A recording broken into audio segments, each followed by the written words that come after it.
உங்களுக்கு நிம்மதி உண்டாகுவதாக. தேவனுடைய இரக்கங்கள் அதிகமாவதாக.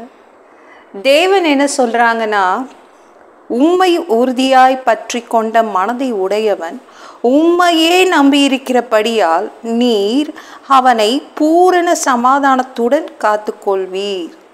ஏசாயா 26:3. இந்த வசனத்தை தான் தேவன் உங்களுக்குன்னு இன்னைக்கு கொடுக்குறாரு. ஒரு பொட்டு நிம்மதி இல்லைங்க, ஃபுல் நிம்மதி எப்படி கிடைக்கும் அப்படின்னு கவலைப்படுறீங்களா? தேவன் சொல்கிறாங்க, நான் பூரண சமாதானத்துடன் உங்களை காத்துக்கொள்வேன்னு சொல்கிறாங்க. ஃபுல் நிம்மதி உங்கள் வாழ்க்கைக்குள் என்னால் கொண்டு வர முடியும்னு சொல்கிறாங்க. இது எப்படி சாத்தியம்? எனக்கு கொஞ்சம் கூட நிம்மதி இல்லைங்க அப்படின்னு கவலைப்படுறீங்களா?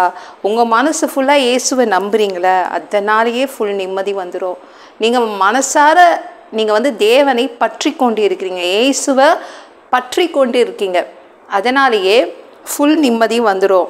சரிங்களாங்க? உறுதியாக பிடிச்சிருந்தா போதுங்க, ஃபுல் நிம்மதி வந்துடும். அவ்வளோதான். வேறு எதுவுமே அதற்கு தகுதி இல்லை, தகுதி தேவையில்லை.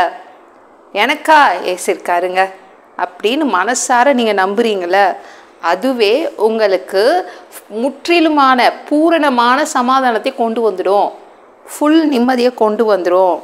நம்மளுக்கு ஒரு வாரத்துக்கு மேலே ஒரு பிரச்சனை போயிடக்கூடாது, நிம்மதி காலி ஆகிடும் இல்லை?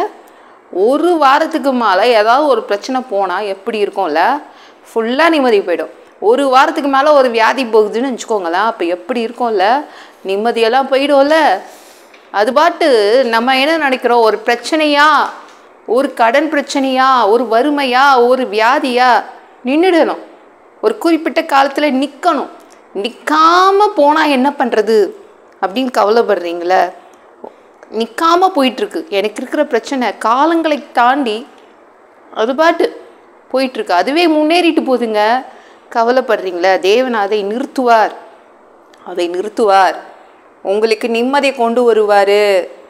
சரிங்களாங்க? ஒரு வாரம் ஒரு வியாதி இருந்தால் பரவாயில்ல, பல வருடக்கணக்காக ஒரு பெண்ணுக்கு போயிட்டே இருந்துச்சு அவளுடைய வியாதி, நிற்காம எல்லா வருடங்களையும் தாண்டி போயிட்டே இருந்துச்சு. அவன் நிம்மதியே உடஞ்சி போச்சுங்க, நிம்மதியே இல்லை அந்த பெண்ணுக்கு.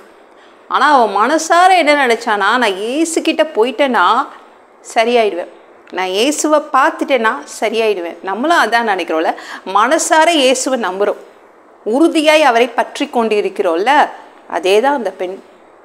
போனா பயங்கர கும்பல், கிட்டே போக முடியாது, அவர்கிட்ட பேசவே முடியாது, ஜபம் பண்ணிக்க முடியாது நினைக்கும் போது அந்த வஸ்திரத்தின் ஓரம் தான் அவளுக்கு தெரிஞ்சிச்சு. அதை தொட்டால் வல்லமை பாஞ்சிச்சு, சரியாயிடுச்சு. காரணம் என்ன? முற்றிலுமாக மனதார அவளுக்கு எக்கச்சக்கமாக இயேசுவை நம்பினா, ஃபுல்லாக நிம்மதி கொடுத்துட்டார். எத்தனையோ வருடக்கணக்காக அந்த வியாதி ஓடிட்டே இருந்துச்சு, அதெல்லாமே நின்றுச்சு, அதெல்லாமே ஸ்டாப் ஆயிடுச்சு. உங்ககிட்டயும் தேவனை தான் சொல்கிறாங்க, எத்தனை காலகட்டம் உங்களுக்கு உங்கள் பிரச்சனை போயிருந்தாலும் பரவாயில்ல, நீங்கள் இயேசுவை மனசார நம்புறீங்களங்க, நம்பிட்டீங்கள, ஃபுல்லாக உறுதியாய் பற்றி கொண்டு இருக்கிறீங்களா, முழு விடுதலை உங்களுக்கு, பூரண சமாதானத்தை கொண்டு வருவார், ஃபுல் நிம்மதி வரும் உங்களுக்கு. சரிங்களாங்க? அவ்வளோதான், கவலையே படாதீங்க. தேவனால் இயேசுவால் ஃபுல் நிம்மதியை கொண்டு வந்து கொடுக்க முடியும்.